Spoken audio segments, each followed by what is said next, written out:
Durante la dictadura franquista, un grupo de jóvenes nacionalistas agrupados en Ekin crean el 31 de julio de 1959 Euskadi Ta Askatasuna, ETA, una alternativa ideológica al nacionalismo vasco clandestino de la época. En estos primeros años la policía persigue a sus miembros, que se dedican a realizar pequeñas ekintzas, como hacer pintadas de Gora Euskadi y colocar icurriñas, bandera ilegal en aquellos años del franquismo. Las bases de la organización se consolidan en mayo de 1962, en la celebración de su primera asamblea en el monasterio de Belloc, en Lapurdi.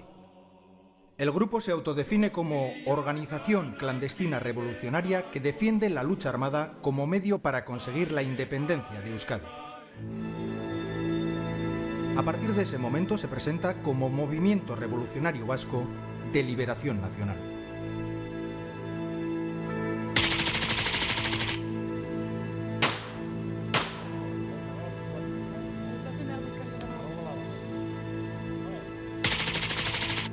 En 1964, ETA, en su tercera asamblea, toma la decisión de emplear la lucha armada para conseguir sus objetivos. Un año después aprueba la creación del Frente Militar. Los jóvenes que fundaron ETA, sin duda alguna, quisieron refundar el nacionalismo. Y por lo tanto, las primeras definiciones, los primeros ideas que parecen bullir y que se manifiestan en algunos documentos ya es la idea de hacer un nacionalismo que ellos mismos definen inicialmente como laico, democrático, social, revolucionario. Desde el comienzo de ETA hay una rama de acción. O sea, en cuanto surge ETA ya tiene una rama de acción, la rama sexta, que luego va a ser el Frente Militar. Esa rama de acción en el 59 ponen 3 explosivos caseros, en el 61 intentan hacer descarrilar un tren de excombatientes franquistas guipuzcoanos que van a San Sebastián a celebrar el 18 de julio. Es decir, que ya desde el comienzo ETA tiene un espíritu que al contra del PNV quieren hacer cosas y hacer por medio de la violencia. La idea de una guerra revolucionaria, guerra de guerrillas, lucha armada estuvo prácticamente presente en documentos ya muy claros del año 63 y 64. Pronto surgen los primeros enfrentamientos ideológicos internos en el seno de ETA. Ya en la quinta asamblea entra en escena el núcleo duro del nuevo nacionalismo revolucionario, teoría que hace hincapié en que Euskadi es una nación ocupada militarmente por una potencia extranjera, España. Además plantean la necesidad de utilizar la violencia para lograr la descolonización.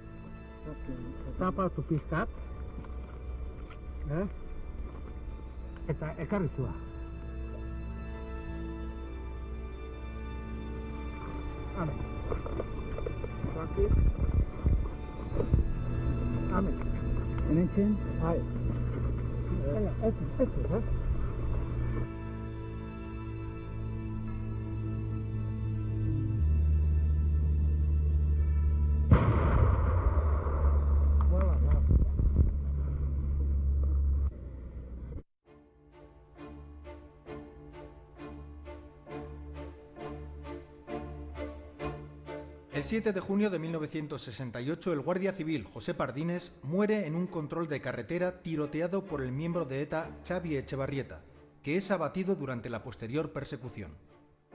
En respuesta, el 2 de agosto la banda mata a Melitón Manzanas, policía jefe de la Brigada Político-Social de Guipúzcoa.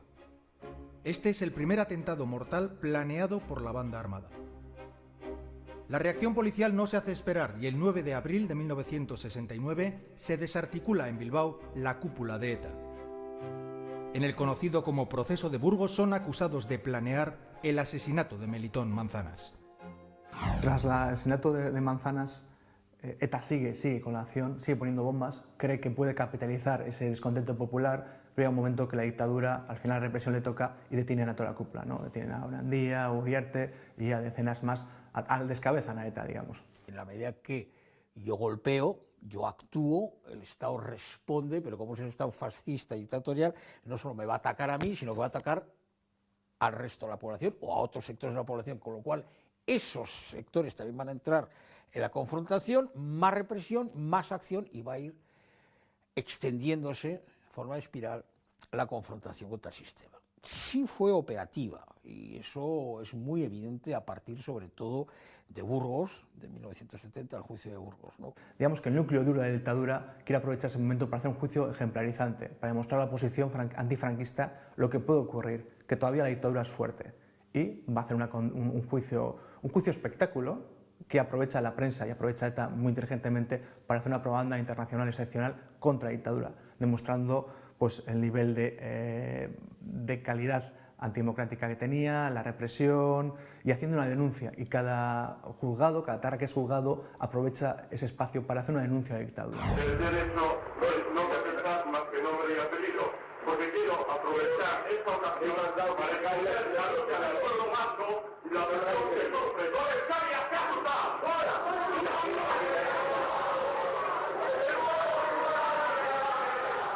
Este Consejo de Guerra, celebrado en 1970, es motivo de protestas internacionales. Se pide la pena de muerte para 6 miembros de ETA. Las manifestaciones ante las embajadas españolas en el extranjero y la presión internacional sobre el régimen obligan a Franco a conmutar las penas de muerte por largas penas de cárcel. Había tal nivel de presión sobre la dictadura que la dictadura, creyendo ser fuerte, les perdona la vida, les conmuta la pena. Pero lo que va a hacer es al contrario, ¿no? ETA ha ganado simbólicamente a la dictadura. Ha sido la gran victoria de ETA. Le han dejado ganar y de repente 4 chavales que apenas tenían armas y que no sabían exactamente qué estaban haciendo, han conseguido derrotar una dictadura que llevaba pues, 30 años ahí sin tambalearse, digamos.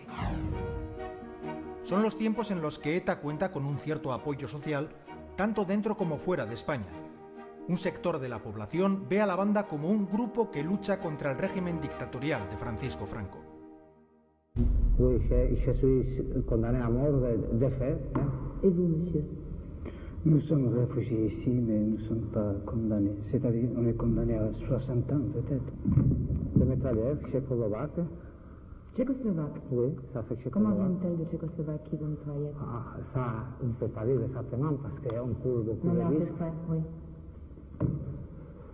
Clandestinement, évidemment, on achète là-bas, mais après, il faut courir, il faut passer beaucoup de frontières. On ne peut pas explicar exactement comment on passe, qu'on risque beaucoup.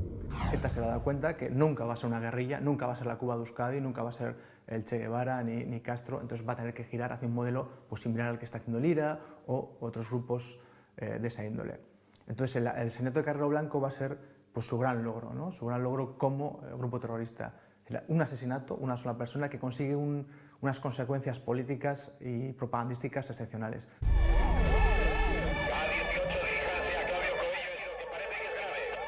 El 20 de diciembre de 1973, en los últimos años del franquismo, ETA coloca una bomba al paso del coche del almirante Carrero Blanco. Efectivamente ha habido una explosión de gas.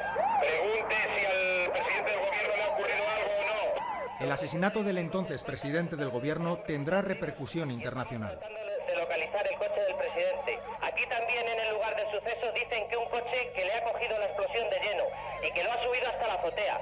Acaban de subir los bomberos, llevaban 3 ocupantes. Bien, bien recibido. Adelante, K20, adelante. Vamos a ver, parece que el coche que hay en el tejado es el del presidente del gobierno y parece ser que está muerto. Y todavía no lo podemos confirmar, ¿eh? Parece que está muerto. El atentado de Carrero Blanco, por la espectacularidad que tuvo el atentado, la significación de Carrero, el número 2 del franquismo, el lugar en el que se produce, pues fue una verdadera conmoción en la vida política española.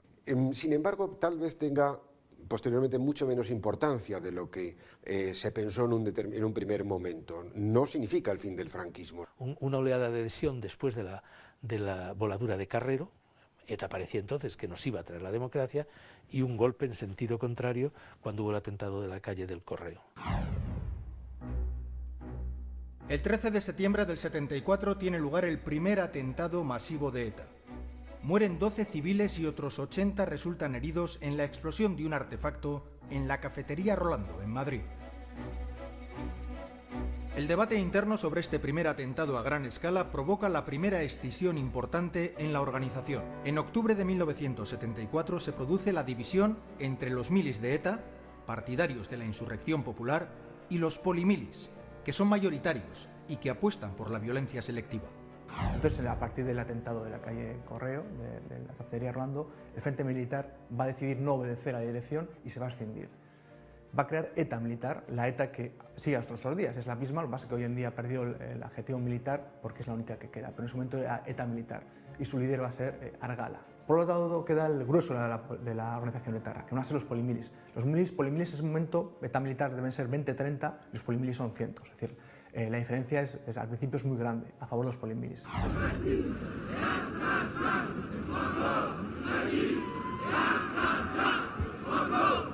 En la agonía de la dictadura, el cerco y la persecución policial a las distintas organizaciones antifranquistas se incrementa.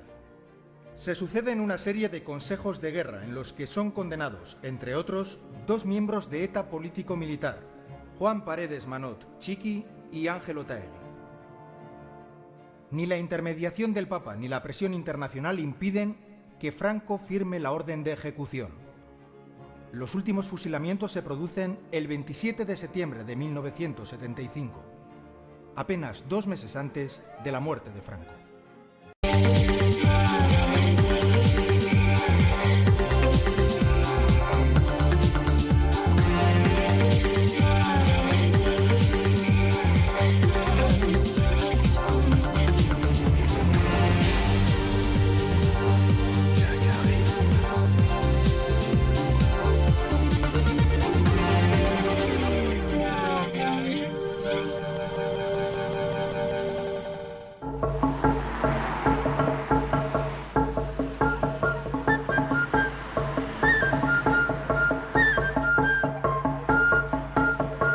Tal vez uno de los mejores lugares para estudiar la historia del pueblo vasco sea este, el archivo y biblioteca de la Fundación Benedictinos de Lazcao en Guipúzcoa.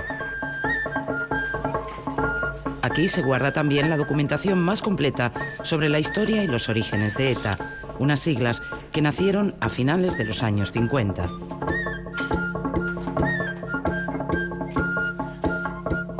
El monje Juan José Aguirre ha pasado mucho tiempo recopilando documentación de todo tipo, un trabajo que en ocasiones tenía sus riesgos.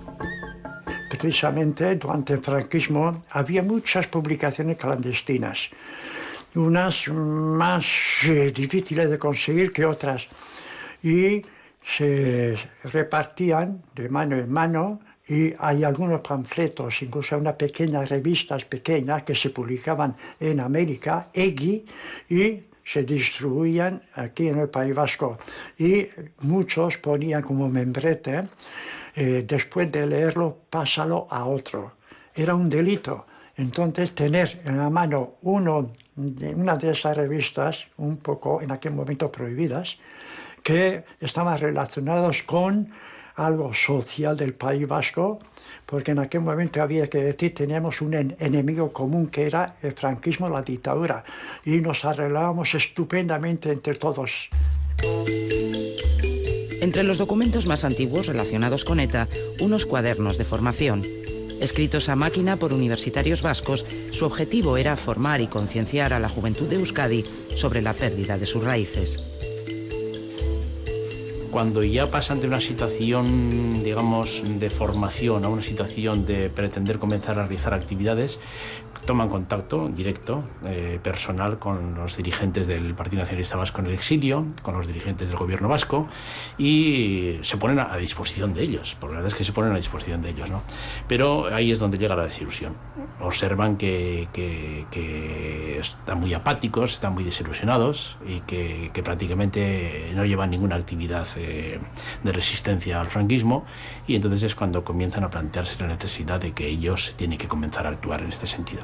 Y surge así el año 52, en 1952, surge el grupo Ekin, que es el origen de la futura ETA, ¿no? Ekin, su propia palabra lo dice, ¿no? Significa en euskera hacer. O sea, lo que querían era hacer, lo que querían era actuar. Ekin es hacer o actuar. Entonces, lo que querían era comenzar a moverse en orden a la recuperación de la patria vasca, etcétera, etcétera. El 31 de julio de 1959, y coincidiendo con la festividad de San Ignacio de Loyola, los jóvenes universitarios de Ekin rompen definitivamente con el PNV. Es la misma fecha en que Sabino Arana fundó el Partido Nacionalista Vasco 64 años antes. Crean una nueva organización, Euskadi Askatasuna, Euskadi Libertad, que pronto empezará a conocerse como ETA. aproximadamente anduvimos 8 o 9 años, si me recuerdo no me fallan, con una labor clandestina, pero meramente cultural, es decir, intentando formarnos a nosotros mismos y con una intención muy clara. Una vez formados, queríamos empezar a hacer círculos siempre clandestinos, porque la represión era durísima, y cualquier cuestión que oliese a vasco, aunque fuera la cosa más anodina, cultural, era perseguida muy duramente en ese momento, en esa época. Y bien, a medida que íbamos para adelante, la represión continuaba y nos dimos cuenta que la única respuesta que tenía el poder imperante español en nuestro pueblo en ese momento era represión cada vez más dura. Julen Madariaga es uno de los fundadores de ETA en 1959, con sus amigos José Mari Benito del Valle, José Manuel Aguirre y José Luis Álvarez Emparanza Chillardegui. Al principio, su única preocupación es recuperar la historia vasca. Les alarma la probable desaparición del euskera prohibido por el franquismo y la pérdida de sus tradiciones populares que creen amenazadas por la llegada de inmigrantes de otras provincias en busca de trabajo. Hay que recordar que en la época franquista Franco prohíbe incluso que en las tumbas de los cementerios se pongan recordatorios en euskera, ¿no? Llega hasta ese extremo, ¿no? Por supuesto, se prohíbe el euskera a todos los ámbitos, en todos los ámbitos, en el ámbito de las misas, de la parroquia, de la iglesia, en todos los ámbitos, ¿no? A esto hay que añadir el hecho de que a partir de los años 50, como consecuencia del desarrollo económico del País Vasco, hay un gran contingente de inmigrantes que viene a las industrias del País Vasco, y obviamente esto pues hace que el euskera todavía esté más en retirada. Cuando se inicia la década de los 60, el desarrollo económico conseguido a partir del plan de estabilización se convierte en la pieza clave de la legitimidad del régimen. Nada empañaba su imagen de autocomplacencia.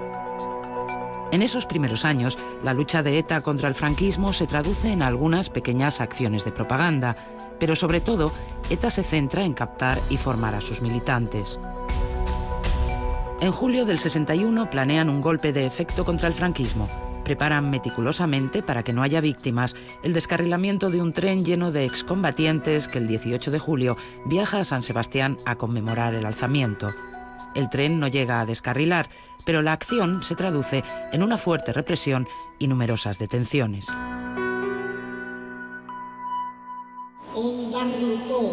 La abadía benedictina de Belloc en Francia va a ser el escenario en mayo de 1962 de la primera asamblea de ETA. 3 años después de su fundación, la organización rompe con el nacionalismo histórico. Conceptos como el de raza desaparecen de su ideario. Se declaran aconfesionales y justifican la violencia como método de resistencia. ETA se define entonces como Movimiento Revolucionario Vasco de Liberación Nacional. Después de la asamblea se hace público un documento, Principios de ETA, que recoge su estado ideológico y constituye también su carta de presentación. ETA, con casi 4 años de vida, era todavía bastante desconocida fuera de los ambientes más politizados. Los 14 delegados que acuden a Belloc deciden también que Zutik será a partir de entonces su publicación oficial de carácter externo. Cuando empezamos a difundir propaganda en los medios vascos, no le quiero contar a usted la manera tan feroz con que actuó la policía político-social española de ese momento. Y cuando vimos que la respuesta era leña y más leña y que ya venían los primeros malos tratos en los primeros detenidos, empezaron las primeras, entre malos tratos y semitorturas, no era todavía la tortura que conoceríamos más tarde. Dijo, es cuando, fíjese usted así, es interesante ver esto paulatinamente en un montón de años.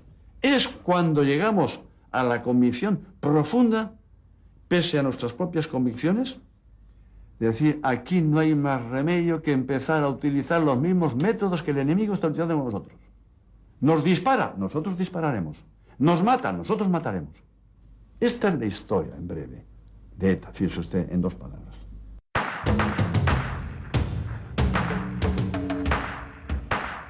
Cuando realmente se plantea el tema de la violencia es a partir de los años 62-63, pero es a imitación o siguiendo el ejemplo de los movimientos anticolonialistas.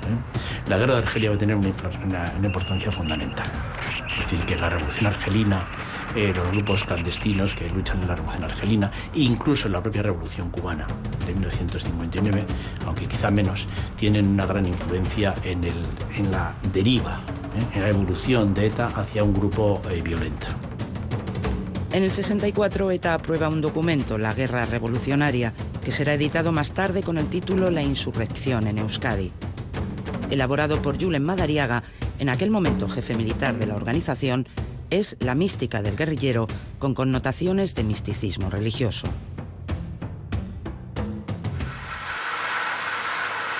Los años 60 en España son también escenario de numerosos conflictos laborales que desembocan en luchas obreras, jornadas de huelga y la consiguiente represión, especialmente en Asturias y el País Vasco.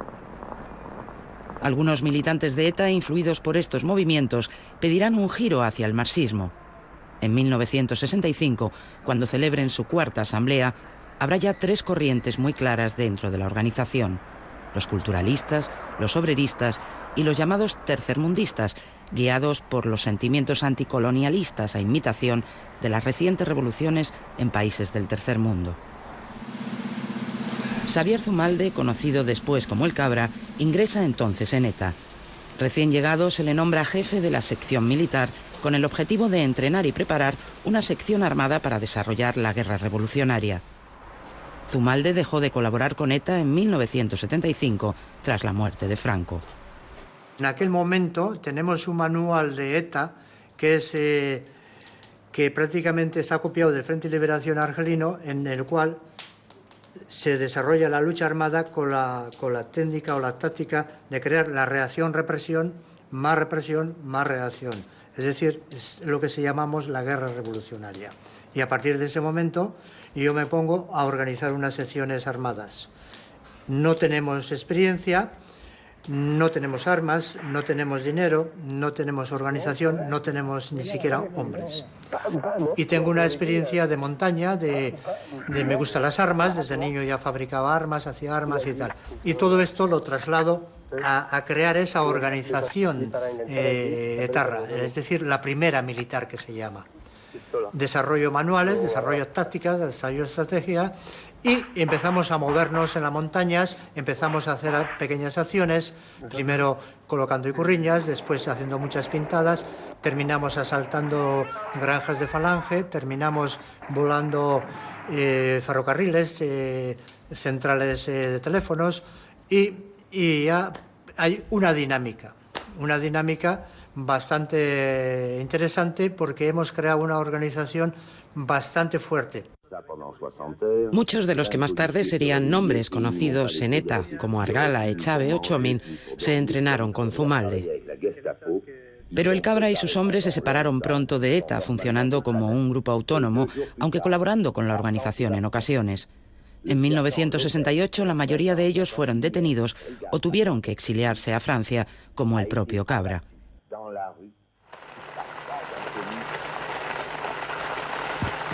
En 1966 ETA abandona sus planteamientos culturales y obreristas. Será durante su quinta asamblea que ETA celebra en dos partes.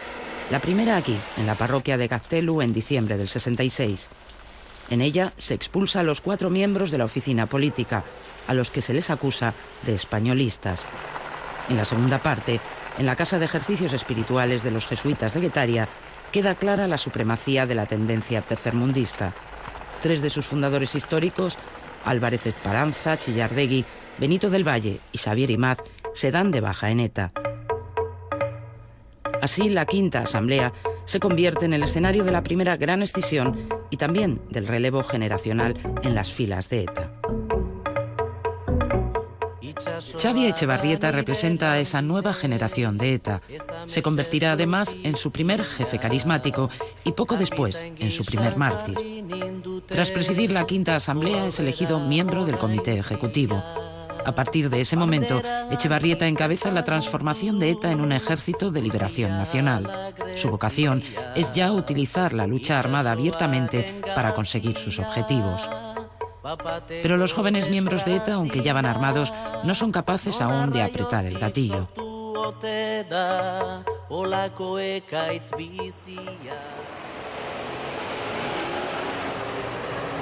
El 7 de junio del 68 supone para ETA un punto sin retorno. Xavi Echevarrieta, de 23 años, y su amigo Iñaki Sarasqueta, de 19, viajan en coche por la Nacional 1. Van a recoger un cargamento de dinamita para cometer un atentado en San Sebastián. En el kilómetro 446, a la altura de Aduna, les para el guardia civil de tráfico, José Antonio Pardines, que les pide la documentación. Cuando el guardia descubre que la matrícula no coincide con el número de bastidor, Echevarrieta sale del coche, le dispara por la espalda y lo remata en el suelo. Los dos miembros de ETA huyen y se esconden en la Venta Undi, en las afueras de Tolosa. Cuando salen de allí, a las pocas horas, les para una pareja de la Guardia Civil. Hay un tiroteo. Sarasqueta sale corriendo, pero Xavi Echevarrieta resulta muerto. El guardia civil José Antonio Pardines Arcay, la primera víctima de ETA, tiene al morir 25 años. Llevaba uno destinado en el País Vasco. Gallego, nacido en Malpica, a pocos kilómetros de La Coruña, era hijo y nieto de guardia civil. Hasta su pueblo natal lo traen desde el País Vasco el 10 de junio de 1968, 3 días después de su muerte. Los periódicos de la época hablan de un entierro multitudinario, pero no hacen ni una sola alusión a ETA. Xavi Echevarrieta es el primero que mata en ETA, pero también es el primero que muere. Vengar al amigo caído se convierte en una obsesión para sus compañeros de militancia, que ahora, por primera vez, se atreverán a matar. Echevarrieta se transformará así en un icono dentro del entorno de ETA y de la izquierda abertzale. Mucho se había escrito sobre la lucha armada, sobre el atentado a las fuerzas de seguridad, ¿no? Y es este momento, es este acontecimiento de que uno efectivamente se lo cree y mata a un guardia civil, a continuación la Guardia Civil le mata al que había matado al guardia civil, y ya en ese momento pues se produce no solo la asunción teórica de una serie de documentos que habían estado bailando de mano en mano, sino el hecho más cercano que me han matado a un amigo, o cumplo con lo que estaba diciendo, o desaparezco del mapa, ¿no? Entonces una especie de compromiso, de afecto al caído, de venganza por el muerto, que se sumaba pues a toda la palabrería más o menos teorizada que había corrido en el seno de ETA desde el año 62 o antes. ETA decide acabar con la acción que Echevarrieta ha dejado a medias, la operación Sagarra o Manzana en euskera, el primer asesinato premeditado de su historia. El 2 de agosto de 1968, Melitón Manzanas, comisario jefe de la Brigada Político-Social y símbolo de la represión franquista, cae asesinado de 7 tiros a la puerta de su casa, Villa Arana, en Irún. Yo no quiero justificar el asesinato de Manzanas por el bagaje político-policial que tuviera en aquel momento, ¿no? Es cierto que era un policía muy conocido por la gente de izquierdas, por sindicalistas, por los huelguistas de Mieres, por los huelguistas de Bilbao, por todo el mundo que se enfrentara de alguna manera al régimen autoritario aquel, ¿no? Probablemente lo de Operación Sagarra estaría ahí, estaría preparado, estaría pensado, porque en toda la historia de ETA había estado pensado siempre, ¿no? Y periódicamente surgía la tentación de actuar contra esta persona, ¿no? Pero claro, en ese momento se retoma el asunto con un compañero muerto. El asesinato del comisario desata una feroz represión. El 5 de agosto, Franco declara el estado de excepción en Guipúzcoa. Enseguida, hay cientos de detenidos a los que se les aplica el durísimo decreto ley sobre rebelión, bandidaje y terrorismo. La represión policial desencadena una espiral de violencia. La protesta acaba extendiéndose por el resto de España, uniéndose a los conflictos universitarios y a las movilizaciones obreras. El 24 de enero del 69 se decreta el estado de excepción en todo el país. Nosotros recibimos la aparición de ETA con un punto de vista crítico para el método terrorista, pero considerando legítima cualquier forma de lucha contra el régimen franquista y por consiguiente no condenando de manera rotunda nunca la existencia de ese grupo. Es decir, frente a la dictadura nosotros considerábamos legítima, aunque no estuviéramos de acuerdo con ella, la forma de lucha terrorista. Esa forma se había empleado frente a muchos poderes autocráticos en la historia y no era absurdo que en la situación de España surgiera también. ¿Qué ocurre? Ocurre que Franco colabora perfectamente, hace bueno el principio de acción-represión, ¿no? Es decir, que si el sistema franquista hubiese sido más inteligente, valga la expresión, posiblemente este principio de acción-represión no hubiese tenido éxito. Pero es que la represión del franquismo frente a las acciones de ETA fueron brutales. Y no me refiero a la represión frente a los asesinatos, sino me estoy refiriendo a la represión frente a cosas bastante inocentes, ¿no? Colocar una icurriña en la torre de una iglesia. O sea, esto suponía una represión brutal, torturas, muchos años de cárcel, consejos de guerra, etcétera, etcétera. Bueno, pues funcionó. Y funcionó sobre todo cuando más éxito tuvo es a partir en el momento en torno al proceso de Burgos, ¿no? A finales de 1969 hay cerca de 2.000 detenidos, entre ellos casi todos los cuadros de ETA. Algunos ocuparán en diciembre de 1970 el banquillo de los acusados. El jueves 3 de diciembre comienza en la Capitanía General de Burgos el Consejo de Guerra sumarísimo contra 16 detenidos, acusados, entre otros delitos, de pertenecer a ETA. Entre ellos hay 2 sacerdotes. El fiscal pide un total de 752 años de cárcel y penas de muerte para 6 de ellos: Francisco Javier Izco de la Iglesia, Mario Onaindía, José María Dorronsoro, Joaquín Gorostidi, Francisco Javier Lareán y Eduardo Uriarte. Se les responsabiliza de varios delitos de sangre, entre ellos del asesinato del comisario de policía Melitón Manzanas 2 años antes. En un principio, al haber 2 sacerdotes entre los procesados, el juicio debía celebrarse a puerta cerrada.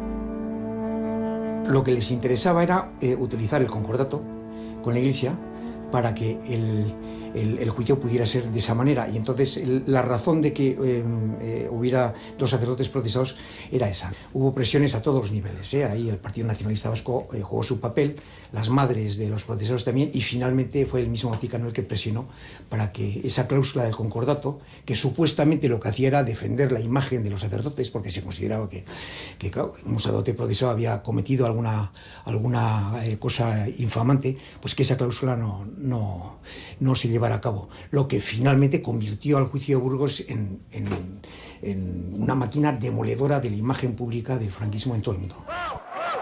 Los ecos de la solidaridad, naturalmente, que nos llegaron, porque fue un proceso que el régimen lo planteó como una batalla política en contra de las reivindicaciones nacionalistas, en primer lugar, pero yo creo que en general contra todo el antifranquismo y en contra de todos los demócratas españoles.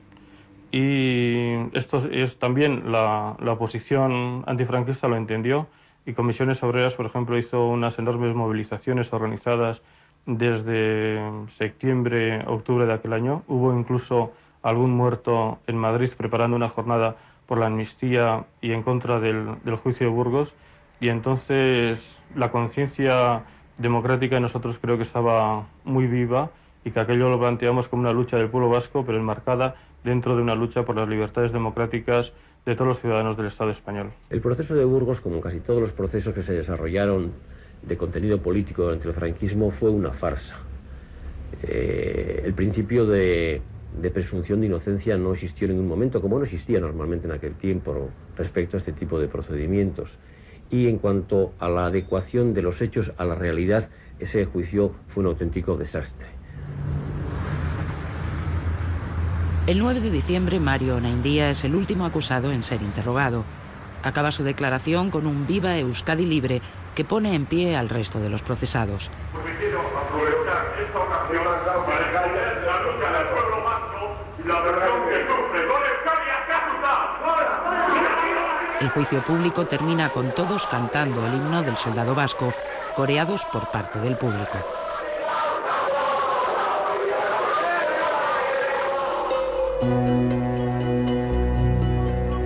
El 1 de diciembre de 1970, 2 días antes de que comenzara el proceso de Burgos, ETA había secuestrado al cónsul honorario de la República Federal de Alemania en San Sebastián, Eugenio Beil. En un principio pretenden canjear al secuestrado por los procesados en Burgos, pero el secuestro se convertirá también en un golpe de efecto y una llamada a la comunidad internacional para que ponga su atención en el Consejo de Guerra. El día de Navidad, ETA libera en Alemania al cónsul. 3 días después, el lunes 28 de diciembre, los abogados defensores reciben la sentencia firme, pena de muerte para 6 acusados. En Nochevieja las penas serán conmutadas por cadena perpetua. En toda España que habéis rendido en los últimos días, no solamente a mi persona, sino al ejército español y a nuestras instituciones, han reforzado nuestra autoridad, en tal modo que nos facilita, de acuerdo con el Consejo del Reino, el hacer uso de la prerrogativa de la gracia de indulto de la última pena, pese a la gravedad de los delitos que el Consejo de Guerra de Burgos, con alto patriotismo, juzgó. Y nosotros los abogados estábamos reunidos en una habitación esperando noticias. Y curiosamente se nos abría siempre el Código de Justicia Militar por la página donde se regula cómo se procedería a la ejecución en el caso de que se confirmara la sentencia. No sé por qué se abría el libro siempre por las páginas y por los artículos que regulaban minuciosamente cómo el ceremonial terrible y trágico de una ejecución de pena de muerte. Pero por fin llegó la noticia, saltó, no recuerdo cómo, una llamada de teléfono. Yo me vi de repente hablando por teléfono por una radio suiza de habla italiana, explicando lo que pasaba. Inmediatamente cogimos unos coches y fuimos a comunicar a los procesados el indulto. Pues nos llamaron al locutorio de jueces, que era un sitio lo más parecido a un gallinero con unas rejas y unas redes bastante cochambrosas, y no funcionaba la luz. Y entonces, en cuanto entramos, nuestros abogados, se les ocurrió ponerse a cantar el Euskogudari más bien tarareando, y entonces a mí desde luego se me puso la carne de gallina al borde del infarto y pensando que venían a comunicarnos que nos iban a matar. Y cuando nos dijeron que nos habían indultado, pues la verdad es que no nos lo creíamos y fue uno de los momentos más inolvidables de nuestra vida. El proceso de Burgos fue una muestra de que el régimen no podía hacer todo lo que quería. Y el hecho de que tuvieran que ceder, es decir, que tuvieran que renunciar a ejecutar a los condenados, fue considerado por nosotros, como creo que por todo el mundo, una victoria antifranquista. Aunque cuando acaba el proceso de Burgos, ETA se encuentra en su peor momento, con la mayoría de sus militantes en prisión, no tarda en reconstruirse. El juicio la ha convertido en referente para gran cantidad de jóvenes que se acercarán entonces a la banda para enrolarse en sus filas. Quien tomará las riendas entonces será Eustaquio Mendizábal, Chiquía, exseminarista del monasterio benedictino de Lazcao. Desde enero del 71 reorganiza ETA casi de la nada. A partir del verano de ese año, la actividad se acelera. En 1972, además de numerosos atentados y algunos atracos, ETA llevará a cabo su primer secuestro económico, el del industrial Lorenzo Zavala. En enero de 1973, un segundo secuestro, el de Felipe Huarte. Piden rescates y añaden algunas reivindicaciones laborales. Eustaquio Mendizábal, Chiquía, lidera estos años de gran actividad de la banda y participa en casi todos los atentados. El 19 de abril de 1973, la policía le tiende una emboscada. Chiquía viaja en tren desde Bilbao. Le siguen y después de una agitada persecución es abatido a tiros cerca de la estación de Algorta.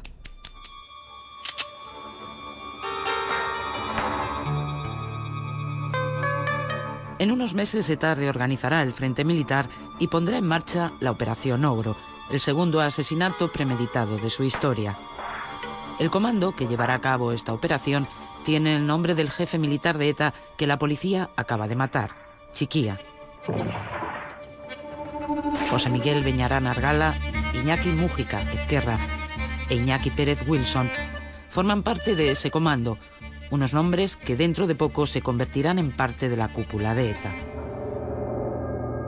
El almirante Carrero Blanco es en 1973 algo más que el presidente del gobierno de Franco. Es su heredero y delfín político.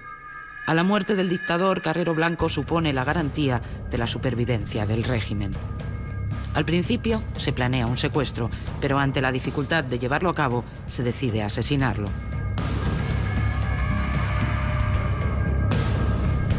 El jueves 20 de diciembre de 1973, a las 9:36 de la mañana, el coche donde viajan Carrero Blanco y sus dos escoltas pasa a la altura del 104 de la madrileña calle de Claudio Cuello. La explosión de una bomba lanza el vehículo a 35 metros de altura, por encima de los edificios, hasta caer en el patio de la casa de los jesuitas.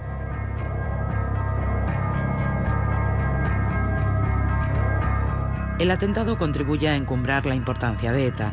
Es el golpe más osado contra el franquismo desde el final de la Guerra Civil.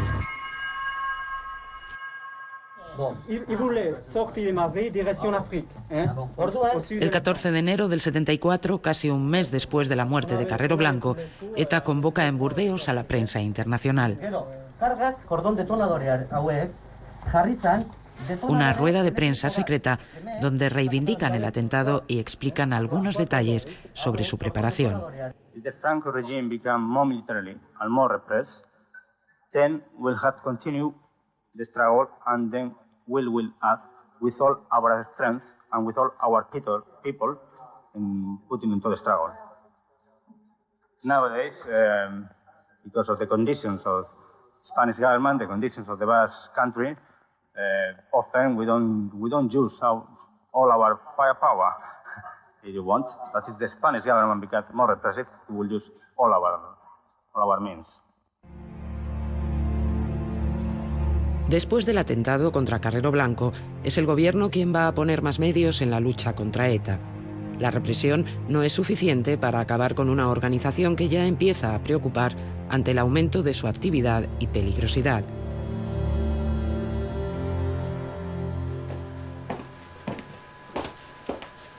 Es entonces cuando aparece en la historia de ETA Mikel Lejarza, Lobo.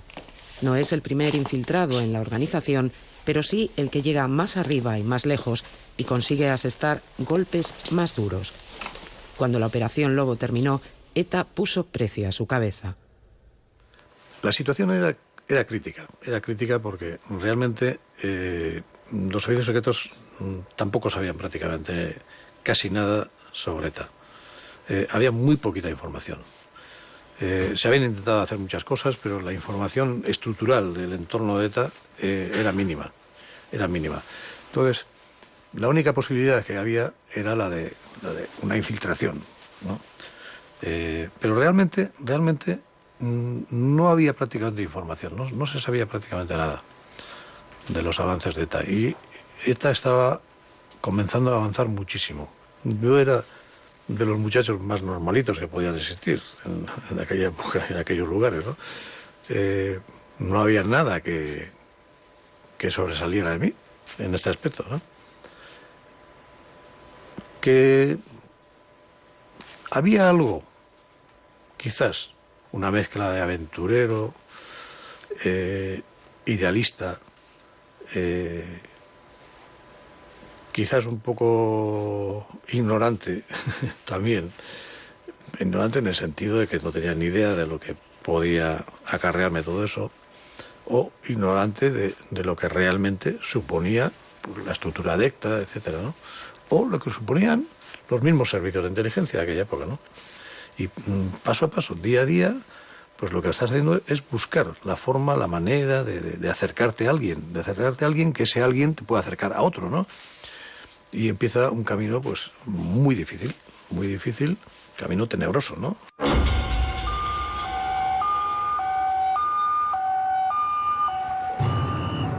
El viernes 13 de septiembre de 1974, a las 14:35, el centro de Madrid se conmociona con un atentado salvaje e indiscriminado. 12 personas mueren y hay más de 70 heridos. La explosión en el número 4 de la madrileña Calle del Correo, en la cafetería Rolando, próxima a la Dirección General de Seguridad. Los terroristas esperaban asestar un duro golpe al cuerpo de policía, pero todos los fallecidos son civiles. ¿Me podía decir su nombre, por favor? Emilio Candil García. ¿Qué hacía usted en el momento del accidente? Bueno, pues estaba trabajando en la barra. Entonces un cliente me pagó, fui a cobrar y en ese momento no me di cuenta de más. Me dio una corriente que me enterró de escombros. Y a partir de ese momento, pues ya no me recuerdo nada más que verme en el patio de lo que es hoy la presidencia de la Comunidad de Madrid, con muchos heridos y demás. Y a posteriori me cogieron una ambulancia y me llevaron a La Paz. En ese instante pedí el conocimiento y hasta 2 días y pico después ya no lo recobré. Es que no sientes nada más que una fuerte descarga eléctrica, ya no controlas tu persona. Si vive, vive, si no vive, pues nada, como pues le pasó a los que murieron.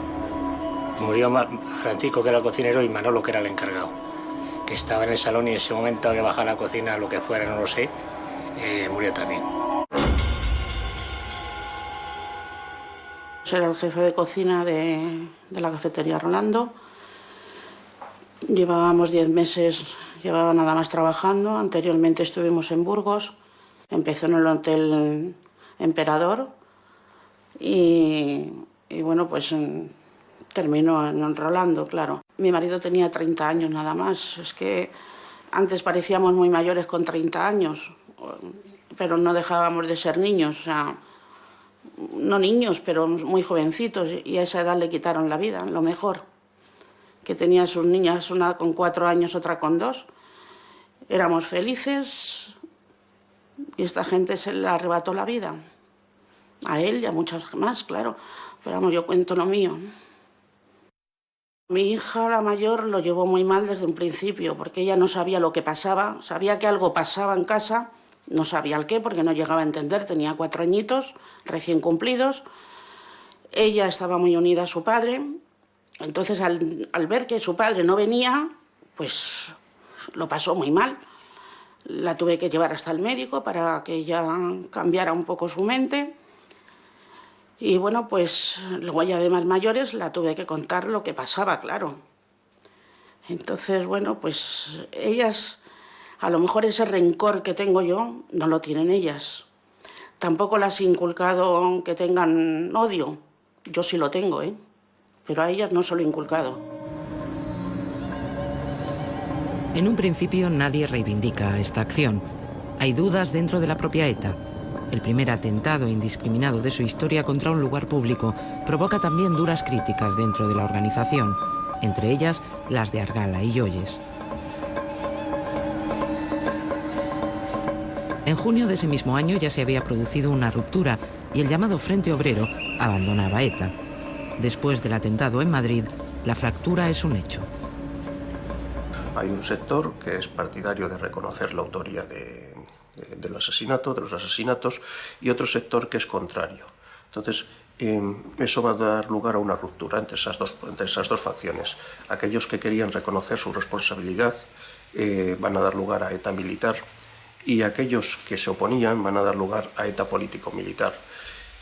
Sin embargo, aunque ese puede ser el motivo aparente, en el fondo lo que se estaba dilucidando en aquel momento era qué tipo de estructura era más adecuada para practicar el terrorismo en una situación democrática, cuando hubiera una situación democrática en España. Y eso es el fondo de la ruptura que se da entre las dos ramas de ETA. A raíz del atentado de Calle Correo, ETA se resquebraja totalmente porque hay una pelea tremenda entre los principales personajes de ETA, ¿no? O sea, Argala, Ezquerra, etcétera, ¿no?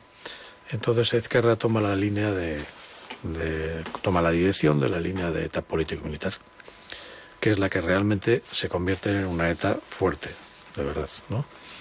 Yo en ese momento lo que estoy es viendo esa ruptura y ese comienzo de esas nuevas ETAs o esa nueva ETA, ¿no? Fraccionada. Y viendo también, pues, cuál era la más importante y la más interesante para perforarla, ¿no? Para entrar, para infiltrarme y perforarla. O sea y es cuando realmente pues compruebo que ETA político-militar es la que realmente tiene toda la fuerza y tiene todo el apoyo, etcétera, ¿no? Y es donde veo que por dónde tengo que tirar. En octubre de 1974, después del atentado de Madrid, ETA se parte en dos: ETA militar y ETA político-militar. La rama militar adopta a partir de entonces una postura de enfrentamiento armado contra el Estado, atentando contra el ejército, las fuerzas de seguridad, colaboracionistas o chivatos. Por su parte, ETA político-militar, organización mayoritaria, pondrá una mayor atención en las actividades políticas, pero sin renunciar a la lucha armada. Y para ello contará con sus propios comandos especiales, los Berecis, que se encargarán de las acciones violentas. La lucha armada quedaba subordinada a la lucha política.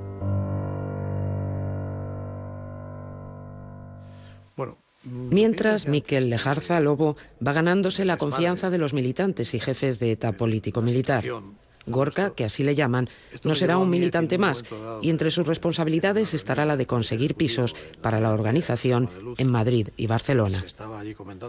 Es como la pesca, ¿no? Es lanzar el cebo para que vayan picando, ¿no? Entonces tú tienes que despertar el interés de ellos, que es complicadísimo, lógicamente, pero con el tiempo, poco a poco, pues es lo que hay que conseguir. Y tú tienes que dividirte en dos mitades, lógicamente. Por una parte está Miquel Lejarza Lobo, que tienes que tener muy claro dónde estás y con quién estás. Y por otra parte, eres Gorka, que es dónde estás infiltrado y dónde estás y dónde corres el peligro, ¿no? Lógicamente. Ellos han visto que yo soy una persona que me muevo bien por España, que no tengo problemas, que conozco bien España, que tengo amigos en distintos lugares de España. Pues lógicamente a ellos lo que más les interesaba en ese momento es una persona que se pudiera mover así para crear infraestructura en la capital, en Madrid, en Barcelona, en diferentes lugares, porque las acciones que tenían previstas eran muy fuertes. Yo, cuando ellos me dicen de que me encargara de la infraestructura de toda la organización, yo en principio les dije que no, que yo quería formar parte de los comandos de acción, que para eso pues estaba designado. Ellos me dijeron que lo pensara. Yo no me lo podía creer. Digo, vamos, es que es lo que realmente espera y ansía cualquier infiltrado, ¿no? O sea que eso suponía un control absoluto de la organización. Y yo pues realmente al final pues digo que sí. A partir de ese momento, los servicios secretos se encargarán, con la ayuda de Miquel Lejarza, de ir montando el operativo, el punto final de la Operación Lobo, una serie de pisos en Barcelona y Madrid, el cebo para atraer y desmontar la estructura de ETA. Pero no siempre las cosas salieron bien, y los cruces de información provocaron algunos incidentes en los que la Operación Lobo y el mismo Lobo corren peligro. En un momento nos vemos corriendo por las calles de Madrid, cerca del estadio Bernabéu. Lo duro fue cuando la policía pues empezó a disparar. Lógicamente, la policía no sabía quién era yo. Y allí íbamos 4 para que aquello se desmadra y cada uno echa a correr para un lado y yo pues tengo que buscar mi propio escape. Y en ese momento empiezan a silbar las balas de una manera terrible, ¿no? Y yo tengo que ganar tiempo y saco una de mis armas, llevaba 2 pistolas y saco la Browning, la más grande que tenía, y disparé un cargador y gané tiempo. En ese momento pues pude entrar, en vez de en el primer portal, en el segundo portal, con tan mala suerte de que resulta que cuando yo llamo por teléfono pues no había nadie en la oficina. Y en aquella refriega pues yo tuve una gran suerte porque luego dijeron que habían recogido 2.000 casquillos de bala aproximadamente, con lo cual que de los 2.000 casquillos de bala pues no me dieran ninguno, pues lógicamente fue un milagro, ¿no? Y las otras personas, los otros 3, uno cayó muerto y los otros 2 cayeron heridos. O sea que realmente yo pues me libré por mis propios medios. El 29 de marzo del mismo año es asesinado en San Sebastián el subinspector de la policía, don José Díaz Linares. El 22 de abril muere en Guecho el inspector de policía don José Ramón Morán González. El 6 de mayo cae ametrallado en Guernica... Durante 1975, ETA había endurecido su estrategia. El 25 de abril se decretó el estado de excepción en Guipúzcoa y Vizcaya. Unos días antes, la organización había asesinado en Guecho a un inspector de policía y en los meses siguientes seguirá matando. Además, un nuevo grupo violento, el FRAP, se incorpora a la lucha armada contra la dictadura. El 22 de agosto, el gobierno aprobará una durísima ley antiterrorista con agravamiento de las sanciones y efectos retroactivos. El viernes de la pasada semana, el gobierno en pleno se reunía en La Coruña bajo la presidencia del jefe del Estado. Un consejo de carácter decisorio, al término del cual el ministro de Información y Turismo comunicaba a los periodistas. Sin duda, el acuerdo más importante que ha adoptado el Consejo de Ministros en el día de hoy ha sido la aprobación de un decreto ley sobre prevención y enjuiciamiento de los delitos de terrorismo y subversión contra la paz social y la seguridad personal. De todos es conocido que, desgraciadamente, el terrorismo, como estrategia para la subvención del orden social y como instrumento de acción política de determinados grupos extremistas, es la mayor plaga que está padeciendo el mundo entero y, de un modo singular en los últimos años, la Europa occidental. Mientras, la Operación Lobo comenzaba a dar sus frutos. Aquel verano de 1975 se producen numerosas detenciones en Barcelona, Madrid, País Vasco y Galicia en una operación sin precedentes. No solo caen un gran número de miembros y dirigentes de ETA, sino de otras organizaciones como el FRAP. Después de las primeras detenciones, algunos comienzan a sospechar de Miquel Lejarza. Cuando quedamos por la mañana, veo a Ezquerra, a Juan Cruz Unzurruzaga y a Moncho con unas caras muy traspuestas, ¿no? O sea que, y me dicen, Gorka, conduce hacia las afueras. Y yo presentía algo muy extraño, la verdad que lo presentía, ¿no? Y no quise conducir. Estaban buscando un lugar solitario. Y yo, lógicamente, ya me estremecí un poco, ¿no? Digo, esto me parece a mí que va por mal camino. Yo dije, aquí vamos a salir a tiro limpio. Y Izquierda me dice que habían oído ya, estando en Francia, antes de venir a España, que ya habían oído que había un agente de los servicios secretos españoles infiltrado en ETA que se llamaba Lobo, que le llamaban el Lobo, y que se lo había comunicado el MLC, que lo habían dicho por la BBC. Claro. Y me dicen, no, es que apuntan a que tú eres el Lobo. En ese momento, yo no sé si por los nervios o por qué, me salió una risa tremenda, ¿no? O sea, yo empecé a reírme y digo, bueno, ¿vamos de coña o estamos en serio o de qué, no? Y me dicen, no, esto es muy serio, ¿no? Y lógicamente, pues, yo tuve una actitud que me salió del alma, que no sé cómo, pero me salió del alma, ¿no? Cogí las 2 pistolas y se las entregué a Ezquerra y le dije, mira, toma las pistolas y si tenéis cojones, ahora cuando me vaya me disparáis por la espalda, porque vosotros sois peor. Yo manifesté como Gorka, ¿no?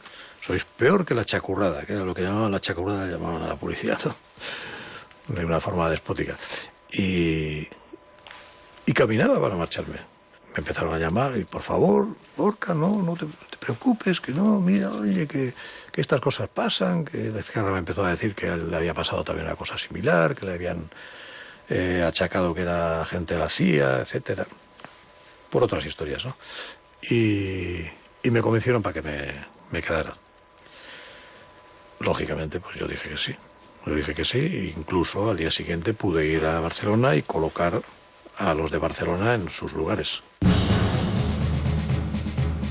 Unos días después, entre el 18 y el 19 de septiembre, Ezquerra y otros dirigentes caen en varios pisos en Madrid y Barcelona. Entre las dos fases de la operación se detiene a más de 150 miembros de ETA.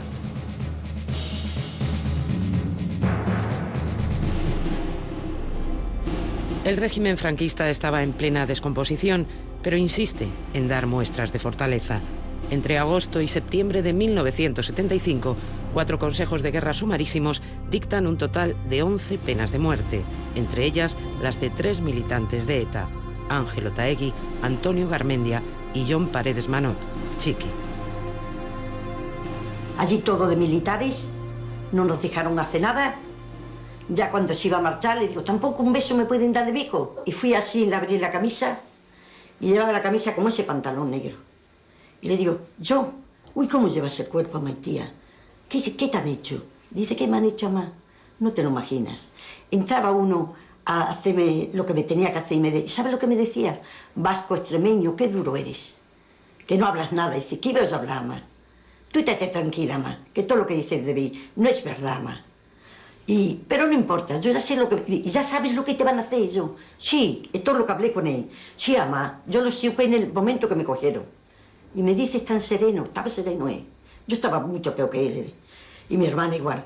Y me dices tan sereno que ¿qué te iban a hacer? Sí, mamá, cuando me cogieron yo ya sabía lo que me iban a hacer. Pero tú no te apures. Vas a perder un hijo hoy, pero vas a ganar muchos hijos en Euskadi. Pues se lo llevaron ya con fogoneta, ya no hablé más con él. Aquello fue una comedia. Aquello no fue un juicio. Porque un juicio tienen que dejar las dos partes hablar, ¿no? Los abogados de mi hijo no hablaron nada. Nada más que los abogados de los militares. El 26 de septiembre el Consejo de Ministros indulta a 6 de los condenados. Uno de ellos, el militante de ETA Antonio Garmendia, que ha quedado inválido a consecuencia de su detención. Se confirman las otras penas de muerte impuestas a 3 militantes del FRAP y a 2 de ETA. 24 horas después, el 27 de septiembre, se cumplen las sentencias. Los 3 condenados del FRAP, Humberto Baena, Ramón García Sanz y José Luis Sánchez Bravo, son fusilados en el cuartel de Hoyo de Manzanares, en Madrid. A John Paredes Manot, Chiqui, lo fusilan en Barcelona voluntarios de la Guardia Civil. A Ángel Otaegui lo ejecuta en Burgos un pelotón de voluntarios de la Policía Armada. Son las últimas ejecuciones de un régimen moribundo. Hay quien cuenta que incluso la víspera de los asesinatos, Franco ordenó que no se le despertara para no tener que oír la petición de clemencia del Papa Pablo VI. Nadie logra parar la terrible historia, ni los telegramas del entonces presidente de la Comunidad Europea, ni del secretario general de la ONU. Tampoco el clamor de media Europa, que se echa a la calle para protestar por el franquismo.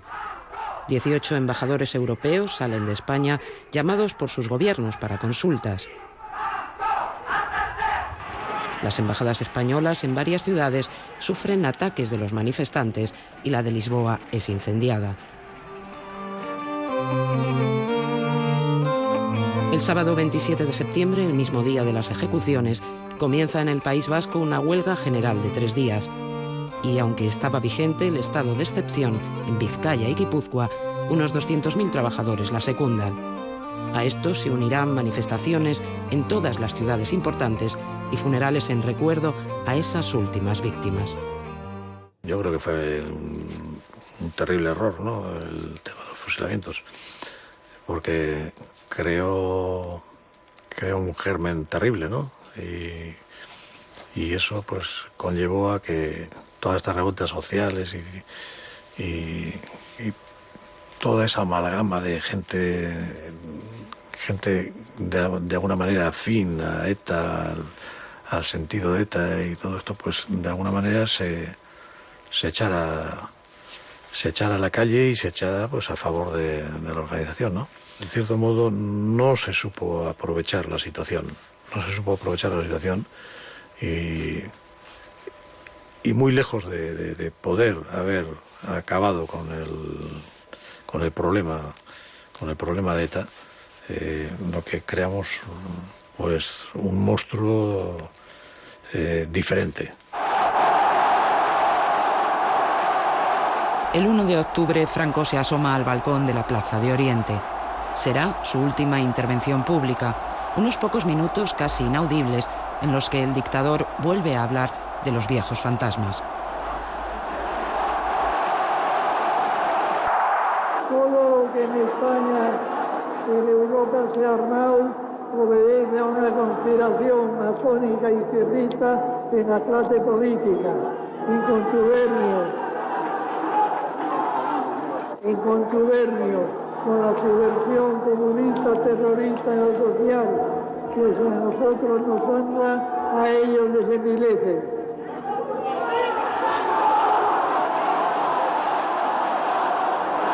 ¡Arriba España!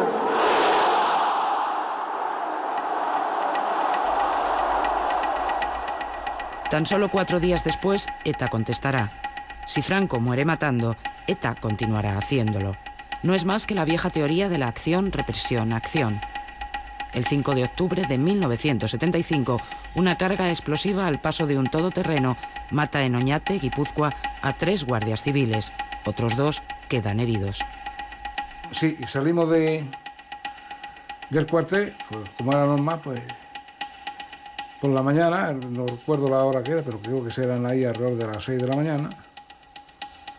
Estábamos haciendo servicio en un control de carretera, nos llamaron por teléfono que subiéramos al santuario, que había una icurriña, en aquella fecha la icurriña está prohibida, y en la icurriña, en el indicador de carretera que estaba, había como fuesen dos explosivos. Aquello se tiró abajo y aquello no era explosivo, aquello era la trampa para llegar arriba.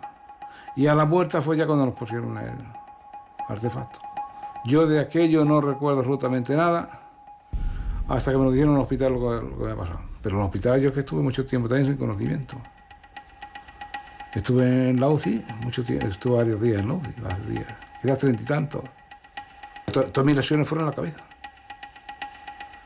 Yo es que según tengo entendido, el coche de la explosión fue a 20 metros y a mí me cogieron unos metros fuera del coche. O sea que a mí todavía no me explico por la parte de yo salir del coche. Me tuvieron en la losa con los difuntos, según un compañero, me estuvieron varias horas allí esperando que me muriera. De momento me rompió la vida, pero bien rota. Porque, claro, yo me casé, pero quizás sería a los 2 años, pero en aquel momento conmigo no contaban. En aquella fecha pues no se tenían miedo. Lo que es miedo, pues no, poco respeto, y los que llegan más nuevos, pues más.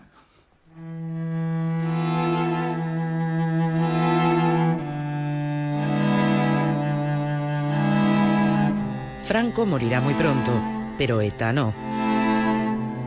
Cuando el dictador desaparezca, la organización vasca ha matado ya a 44 personas. El inicio del fin del franquismo no va a suponer el fin de ETA.